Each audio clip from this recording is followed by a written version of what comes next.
Hoje nós vamos falar sobre os pronomes. Vamos entender o que são e quais são as funções que eles exercem. Olá, meu nome é Flávio e eu sou professor de língua portuguesa. Antes de começar, eu gostaria de falar que nos meus vídeos eu procuro explicar conceitos de língua portuguesa usando uma linguagem mais simples, mais descolada, para facilitar o entendimento. Então, vamos ao assunto dessa aula. Os pronomes são um conjunto de palavras que podem substituir, modificar ou retomar os substantivos. Ah, Flávio, mas eu não sei o que é substantivo.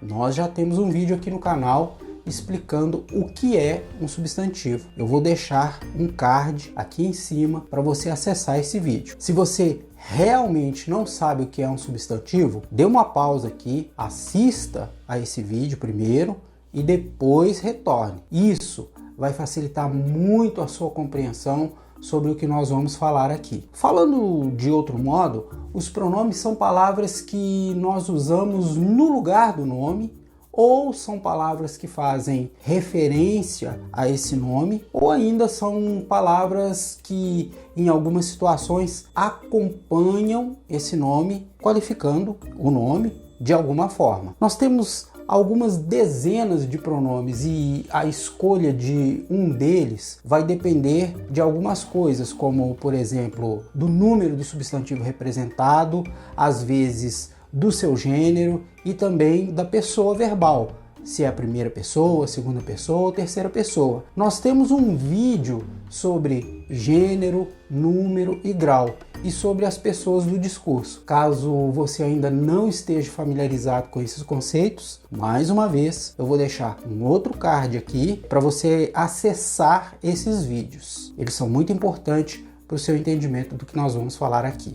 Os pronomes do português geralmente são divididos em 6 grupos, 6 classes. Então, vamos falar um pouquinho de cada um desses grupos de pronomes. A gente vai começar falando dos pronomes pessoais. Os pronomes pessoais, eles indicam as pessoas que estão envolvidas numa determinada fala, numa determinada interação. A gente chama essas pessoas de pessoas do discurso. Essas pessoas que o pronome pessoal se refere podem ser o sujeito da oração ou podem ser o complemento dessa oração. O pronome é sujeito da oração quando aquilo que está sendo falado se refere à pessoa que ele está substituindo. Por exemplo, na frase ela é estudante. Nesse caso, eu estou falando de uma pessoa do gênero feminino. Eu sei disso porque estou usando o pronome ela. E o que é que eu estou falando sobre ela? Eu estou falando que ela é estudante. Nesse caso, o que eu estou falando se refere ao pronome ela. Então, nós dizemos que esse pronome, o pronome ela, é um pronome sujeito. Na língua portuguesa, nós dizemos que esses pronomes que exercem a função de sujeito são pronomes do caso reto. E quais são os pronomes pessoais do caso reto? No singular eu tenho eu, tu, você, ele, ela. No plural temos o nós, o vós, vocês, eles, elas. Um detalhe importante é que o pronome tu e o pronome vós normalmente são substituídos pelos pronomes você e vocês. O pronome tu ainda é bastante usado em algumas regiões do Brasil, mas o pronome vós já caiu em desuso há muito tempo e nós encontramos esse pronome basicamente nos textos religiosos mais antigos e em textos jurídicos. Mas o pronome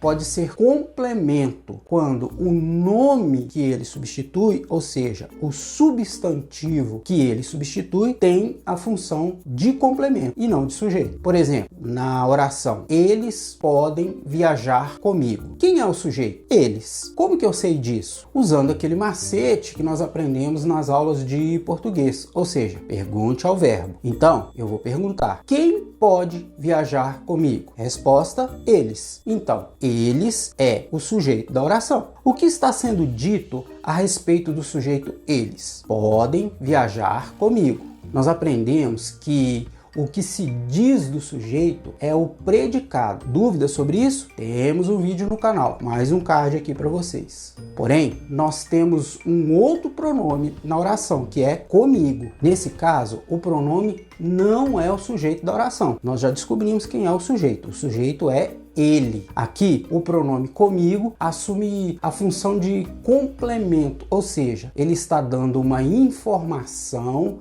que complementa aquilo que está sendo dito a respeito do sujeito ele, que é o fato dele poder viajar. Mas não é viajar de qualquer jeito, é viajar comigo. Percebem como ele completa o verbo viajar? Neste caso, quando o pronome não faz a função de sujeito, mas de complemento, dizemos que ele é um pronome oblíquo.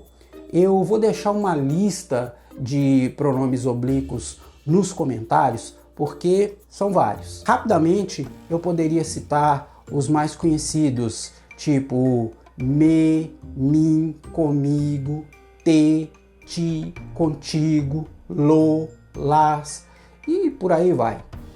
Dá uma olhadinha na lista que eu vou deixar aqui. Agora, vamos falar de um outro grupo de pronomes, os pronomes possessivos. Basicamente, os pronomes possessivos indicam que alguma coisa pertence a alguém. Vamos ver alguns exemplos. Meu caderno.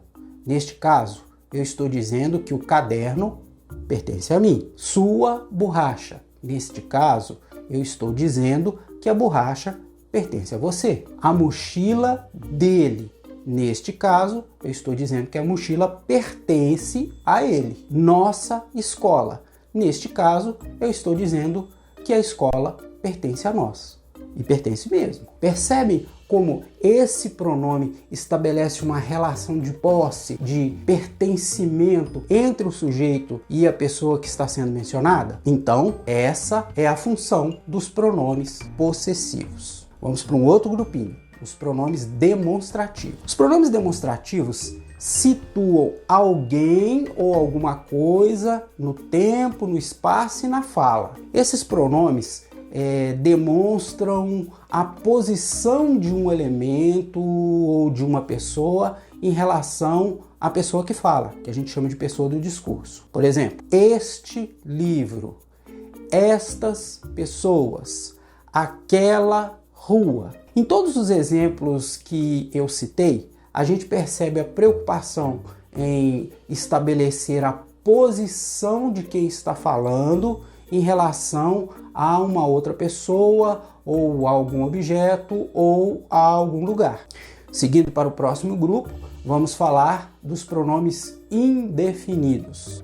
Os pronomes indefinidos são usados quando não se especifica claramente a quem ou ao que nós estamos nos referindo. Nesse caso existe uma imprecisão, não tem como identificar o objeto, identificar o lugar ou a pessoa a quem estamos nos referindo, indicando que algo ou alguém é considerado de forma indeterminada ou imprecisa.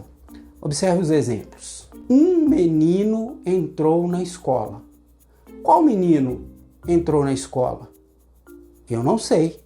Sei que foi um menino, mas não sei exatamente quem. Outro exemplo. Alguém poderia me ajudar? Quem poderia me ajudar? Qualquer pessoa. Eu não me referi a uma pessoa específica. Então, percebemos que os pronomes indefinidos são usados quando não temos claramente a referência de quem ou do que estamos falando. O próximo grupo são os pronomes relativos. Os pronomes relativos, de uma maneira geral, retomam um termo citado anteriormente e substituem esse termo na oração seguinte. Vamos ver alguns exemplos para a gente poder entender melhor. Na oração, o tênis estava na vitrine. Eu comprei o tênis. São duas orações. Eu quero juntar isso. Eu comprei o tênis que estava na vitrine. Nesse caso, o pronome que substitui o tênis, evitando assim a repetição desse termo. Outro exemplo. Eu estudo na escola. A escola é enorme. Vou juntar tudo numa oração só.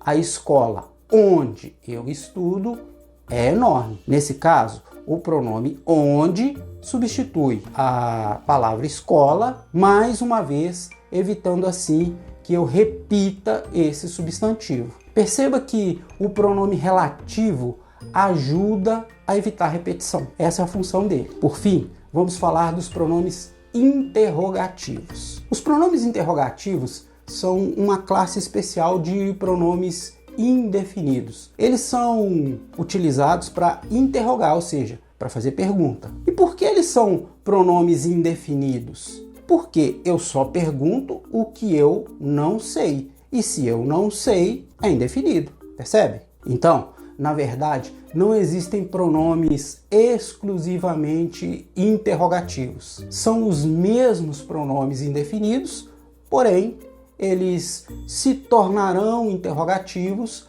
quando aparecem em perguntas, sejam essas perguntas diretas ou indiretas. Vamos ver alguns exemplos. Quem pegou o meu lápis? Onde está o seu caderno? Quantos alunos estudam aqui? Vejam que em todos esses casos eu desconheço alguma informação e quero saber essa informação. Então eu uso os pronomes interrogativos, que no caso dessas orações foram o quem, o onde e o quantos. Então é isso, pessoal. Eu dei uma visão geral a respeito dos pronomes. Opa, para tudo. Pessoal, depois que todo o vídeo foi gravado, eu percebi que nós não falamos sobre os pronomes de tratamento. Então, vamos colocar aqui os pronomes de tratamento. Os pronomes de tratamento são expressões que têm o valor semântico, o valor de sentido igual aos pronomes. Do mesmo jeito que os outros pronomes, os pronomes de tratamento vão substituir um nome ou um substantivo. Se os pronomes são de tratamento, então eles vão sempre fazer referência à segunda pessoa do discurso, né? Ou seja, aquela pessoa com quem você está falando. Os pronomes de tratamento podem ser mais ou menos formais, depende com quem você está falando. Temos desde o pronome você, que é bem informal e usado toda hora para nos referirmos a pessoas próximas com quem estamos conversando, até alguns outros casos como o senhor, a senhora, a senhorita, que demonstram um tratamento mais respeitoso para pessoas desconhecidas, ou no caso de senhor ou senhora, que são pronomes de tratamento muito comuns, usados para se dirigir aos pais, avós ou pessoas a quem a gente deve respeito e obediência. Mas temos outros pronomes mais formais, como por exemplo, Sua Majestade, usado para reis e rainhas, Vossa Magnificência, usado para reitores de faculdade, Vossa Eminência, usado para sacerdotes, e Vossa Excelência, que é usado para pessoas que estão numa posição hierárquica superior ao falante, né? Superior a quem está falando. Eu vou deixar também uma lista de pronomes de tratamento nos comentários do vídeo, tá bom, pessoal? Agora sim, bora para o encerramento do vídeo. Mas se você ainda ficou com dúvida, deixa aqui no comentário. Ou entre em contato comigo através dos canais de comunicação que eu deixo no final desse vídeo. Eu espero que eu tenha contribuído para o seu aprendizado e por esse vídeo é isso. Um grande abraço e até a próxima aula.